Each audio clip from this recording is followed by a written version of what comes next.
Hi guys, my name's James. Welcome to the VR party. Today's video, I wanted to talk about an amazing new device that's been developed over at Carnegie Mellon University that allows you to feel things in virtual reality. Now, getting people to actually interact with things while in VR is a technology that a lot of startups are really paying attention to. And there's a couple of companies out there doing some really interesting stuff to try and make VR feel real to people. I mean, it already feels amazing just being able to walk around in a VR environment, but being able to actually touch and feel something in VR as well is where people are trying to head to. And the most notable one, of course, is Tesla Suit, who have come up with a haptic feedback glove that looks absolutely amazing. But it's going to cost a whopping $5,000, according to the media. That's going to be out of reach for many, many people, and the pun is quite intended. But at $5,000, of course, it's aimed at more enterprise users. So what is there for actual normal everyday people? Well, there's not a lot of options out there that are going to be affordable. That's where Carnegie Mellon University students actually put together this amazing little device. And it is literally, it's putting people on strings.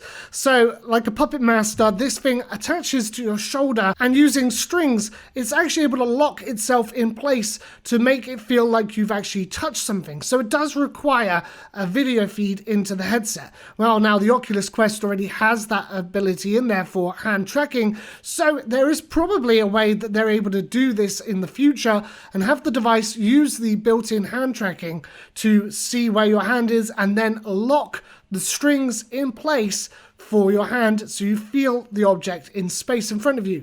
The really amazing thing about this device, however, is that it only costs them $35 to actually manufacture. So the actual retail price of a device like this will be actually very, very affordable.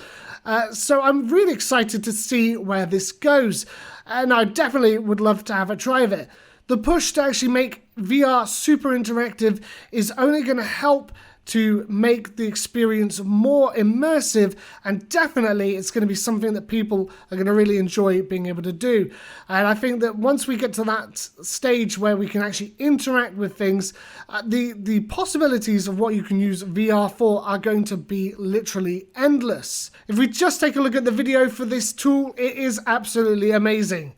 We present Virality, a VR haptic system using modular, spring-loaded cables, which we can programmatically lock with a ratchet gear and solenoid-driven pawl. Importantly, our approach requires no power to maintain the lock after initial actuation.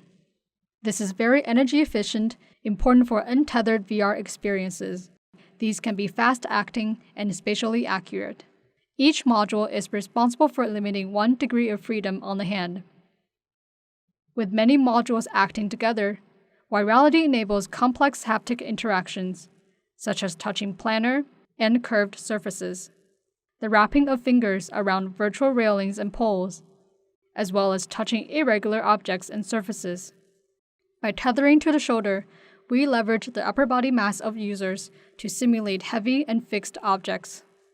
Although our early implementations incorporated a potentiometer for tracking, our later versions utilize computer vision, which further reduces weight and cost, and also avoids visual haptic mismatches. Over the course of development, we built and tested many designs, including motor-powered versions. Our final implementation accomplished 3 key design goals: lightweight, low cost, and low power, important for future worn consumer uses.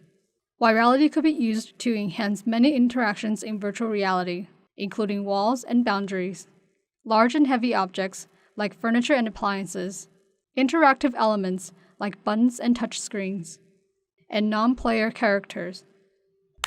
Please see our paper for full technical details and discussion. So there you go. It's like basically having your Oculus Quest or Oculus Rift or whichever VR headset you're using acting like a puppet master and putting you literally on strings. Now, what do you guys think? Is this something that you would buy for your VR headset? Is it something that you'd like to try out? Or does the idea of having all these strings attached to your hands kind of put you off? I mean, I suppose one thing that could be a problem is I could accidentally end up choking myself with the strings, perhaps. But I don't know. Perhaps I'm sure they'd have some sort of way of stopping that from happening. But, you know, it's an interesting concept, and it's definitely a step in the right direction. Affordable haptic feedback is going to be a really important tool in getting people to enjoy VR and to make the experience as in-depth and immersive as possible. I think it's really exciting stuff, and I'm really looking forward to seeing what they do next. If you guys enjoyed this video, please make sure that you give it a like, and please subscribe to the channel. I do news videos, I do tech review videos, and gameplay videos as well. So please do make sure that you subscribe to the channel to be kept up to date. And I'll see you all in my next video.